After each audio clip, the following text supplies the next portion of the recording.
Hoy en este maravilloso evento celebramos los 50 años del nacimiento de la programación neurolingüística.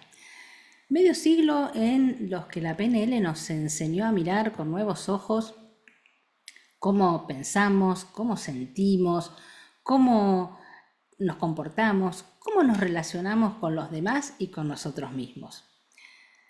¿Cómo podemos honrar estos 50 años y cómo podemos seguir su legado?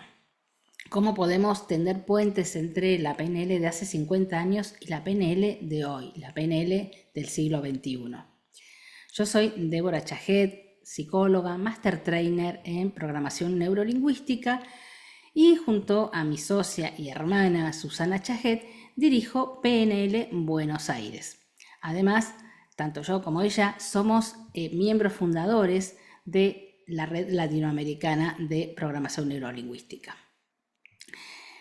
Entré yo en este mundo de la PNL hace casi 40 años y hoy, después de tanto tiempo, todavía la PNL me sigue fascinando. ¿Por qué? Por su capacidad para evolucionar, para adaptarse a los cambios, por su flexibilidad y también por su posibilidad de combinarse con distintos enfoques, distintas técnicas, distintas metodologías. Los creadores de la PNL comenzaron allá y entonces sus primeros modelados centrándose en lo lingüístico. Podríamos decir que el libro La estructura de la magia 1, escrito por Bandler y Grinder, sería como la piedra fundamental, ¿sí? El hito fundacional de la PNL al compartirnos su metamodelo del lenguaje, ese conjunto de preguntas diseñadas para desafiar las omisiones, las generalizaciones y las distorsiones presentes en la comunicación. Y este fue el primer modelo o modelado de la PNL y sigue siendo una de las herramientas más importantes. ¿Qué pasa? Que nosotros a lo largo de los años en nuestro trabajo, tanto con los pacientes como con los alumnos, hemos visto que como las preguntas poderosas, las preguntas desafío del metamodelo, estas preguntas de precisión, son clave para mejorar la comunicación, para desbloquear creencias limitantes. Pero para muchas personas el metamodelo resultaba algo muy difícil, muy complejo, algo muy técnico, difícil de memorizar y difícil de aplicar en el calor del momento, de explicar en una sesión de terapia, por ejemplo, ¿no? Para que los pacientes lo pudieran aplicar. Entonces, con mi hermana Susana, que también es psicóloga y Master Trainer como yo, nos propusimos un desafío. ¿Cómo podíamos tomar la sabiduría, la eficacia realmente de estas preguntas poderosas y empaquetarlas, darles un nuevo enfoque, un modelo que sea más intuitivo, más simple, que cualquier persona pudiera usar? Entonces la respuesta vino en forma de una metáfora. Pensar en nuestra mente como un jardín. En un jardín o en un campo, como un campo de tierra, no podemos evitar que crezcan malezas, las llamadas malas hierbas, yuyos, que no dejan crecer las flores o los cultivos, ¿sí? Compiten con los nutrientes del suelo y no los dejan crecer. Y del mismo modo, si nuestra mente es un jardín, tampoco podemos evitar que aparezcan malezas mentales. Esos pensamientos automáticos, negativos, distorsionados, que también compiten, ¿sí?, con nuestros recursos internos y que boicotean el que puedan prosperar nuestros proyectos, nuestras metas, interfieren con nuestros recursos internos. Y así como es imposible tener un jardín sin maleza, sin yuyo, no se los puede erradicar, solamente los podemos ahí como mantener a raya, el tema no es erradicarlos, sino impedir que nos ahoguen. Y lo mismo pasa con nuestras malezas mentales, es decir, no podemos impedir que aparezcan, no podemos erradicar los pensamientos negativos, los pensamientos distorsionados, es una característica de nuestra mente. No podemos evitar que aparezcan estos pensamientos repetitivos, estos pensamientos autocríticos, frases que nos autoboicotean, que hacen que nos terminemos enredando en pensamientos y nos impidan conseguir nuestras metas y sentirnos bien, sentirnos felices. Pero sí, lo que podemos hacer es poder reconocerlos cuando aparecen y mantenerlos en un nivel mínimo como para que no nos perturben y no nos invadan, ¿sí?, todo nuestro terreno mental. Entonces la pregunta era, ¿qué pasaría si pudiéramos reconocer entonces estas distorsiones del metamodelo, las famosas violaciones al metamodelo del lenguaje, pero como si fueran malezas en este jardín de nuestra mente?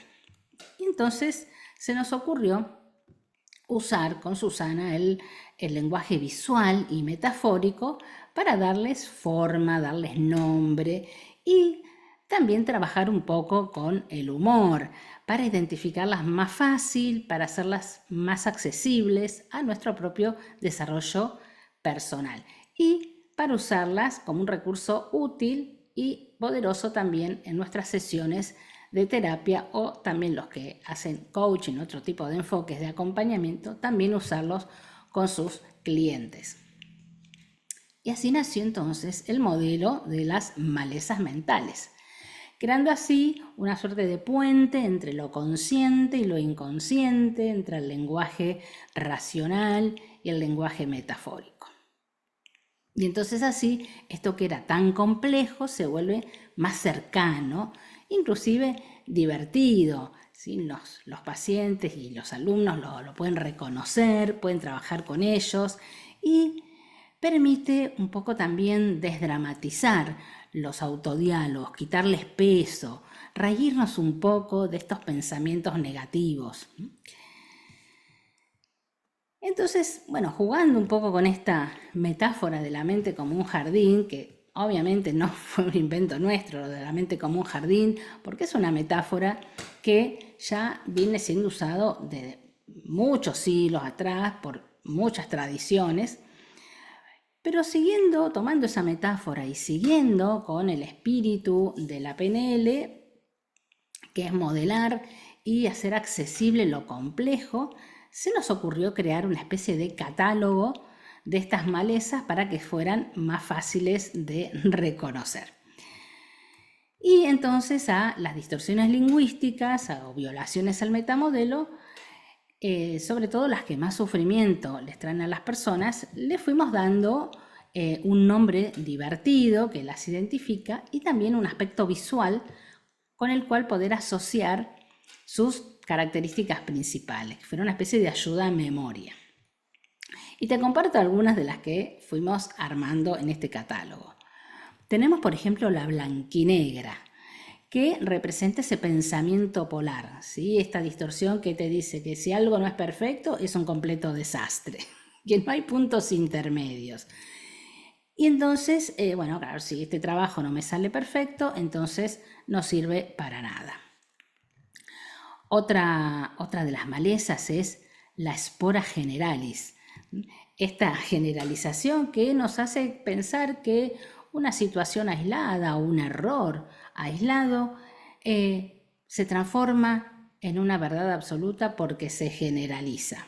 Si fallaste una vez, nunca lo voy a lograr. Si tuve hoy un error, todo me salió mal. Otra de las malezas es la adivinatia. La adivinatia es la famosa lectura de la mente haciéndose presente, ¿sí? Que saca conclusiones apresuradas en base a poca o ninguna evidencia concreta. Y hace que podamos creer que sabemos lo que el otro piensa, lo que el otro siente, lo que va a suceder en el futuro también. Ya sé lo que va a pasar, usted no me diga nada. Y finalmente, por ejemplo, la obligata. La obligata, que son los famosos operadores modales, que llenan nuestro jardín mental de obligaciones, del tengo que, de deberías, del habría que nos llenan de presión y de exigencia. Y con estos nombres y estas imágenes hace que cumplamos el primer paso de este modelo, que es detectar las malezas en nuestro pensamiento. Y el segundo paso es desmalezar, que consiste entonces entre otros recursos, en aplicar las preguntas desafío del metamodelo. Digo entre otros recursos porque además también se pueden usar otro tipo de técnicas. Pero básicamente las preguntas del metamodelo son centrales. Y una manera fácil y rápida de empezar a desmalezar es aplicar una pregunta universal que sirve prácticamente para todas las malezas. Y es ¿cómo lo sé? Estos pensamientos negativos, distorsionados, normalmente se presentan como verdades incuestionables. Y esta sencilla pregunta nos lleva inevitablemente a buscar la raíz de esa afirmación. ¿De dónde saqué esa idea? ¿En qué me baso? ¿Cuáles son los hechos que la respaldan? Y esto hace entonces empezar a entrar la duda. Y ya sabemos que la duda es el inicio del cambio. Pero además de esta especie de herbicida, entre comillas, de amplio espectro general y válido para todas las malezas, también hay soluciones específicas para cada maleza en particular, que está basado en las preguntas desafío del metamodelo. Por ejemplo, a la blanquinegra, para contrarrestar esa tendencia a irse a los extremos, podemos hacerle preguntas para buscar los matices. Bueno, pero ¿y qué hay en el medio? ¿Cuáles son los tonos grises? ¿Qué sería lo que sería menos de esto y un poquito más del otro? Después tenemos, por ejemplo, a la espora generalis. La espora le podemos hacer una pregunta justamente para buscar las excepciones. Si siempre me pasa esto, bueno, ¿hubo alguna vez en la que no te pasó esto?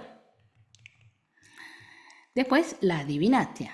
La adivinatia, que nos hace pensar cosas sin evidencia, justamente la pregunta nos hace ir a buscar esa evidencia, ir a buscar ese hecho concreto. Con preguntas como, ¿y qué te hace creer que esa persona piensa de esa manera? ¿En qué te basás? ¿Cómo lo sabés realmente?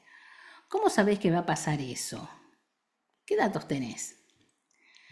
A la obligata, que nos llena de presión y de exigencia, le cuestionamos la validez de esa obligación, enfrentándonos a la consecuencia real o imaginada de supuestamente desobedecer esa regla, que normalmente es una regla autoimpuesta.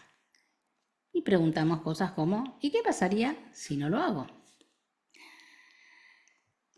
Para los que están en este proceso de crecimiento personal, nosotros hemos encontrado que este modelo de las malezas mentales es un recurso visual y muy sencillo para que las personas puedan tomar el control de su diálogo interno, adueñarse de su diálogo interno y transformarlo en una fuente de posibilidades y de apertura. Para los que además acompañamos a otros en procesos de terapia, procesos de coaching,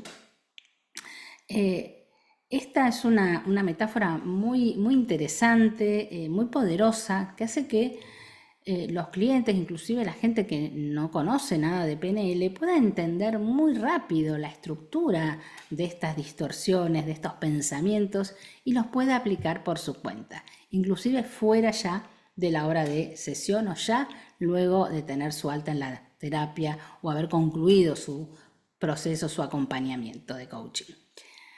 Así que después de 50 años de PNL, no se trata de inventar una nueva PNL, una PNL diferente. Se trata de seguir modelando, de jugar con el lenguaje, de traducir lo complejo en algo simple, pero al mismo tiempo algo poderoso y capaz de transformar. Porque finalmente el espíritu, yo creo, de la PNL es siempre y fue siempre el de tender puentes, el de ayudarnos a ser nosotros mejores personas, más felices, y hacer también un mundo que, como dice Robert Dills, sea un mundo al cual todos tengamos ganas de pertenecer. Se trata entonces de tender esos puentes, de tender esos puentes entre la elegancia de esas primeras distinciones de la PNL con la practicidad que necesitamos hoy en día, en nuestro mundo de hoy. Puentes para que más personas puedan reconocer sus malezas y animarse a cultivar sus propios jardines y usando este modelo de las malezas mentales y finalmente utilizando la programación neurolingüística. Así que 50 años después, yo creo que la PNL sigue viva, sigue siendo ese llamado a elegir qué queremos cultivar en nuestra mente, qué queremos cultivar en este mundo que todos habitamos. Así que yo creo que este es el mejor homenaje que nosotros podemos hacerle el día de hoy. Y bueno, PNL, feliz cumpleaños. Gracias.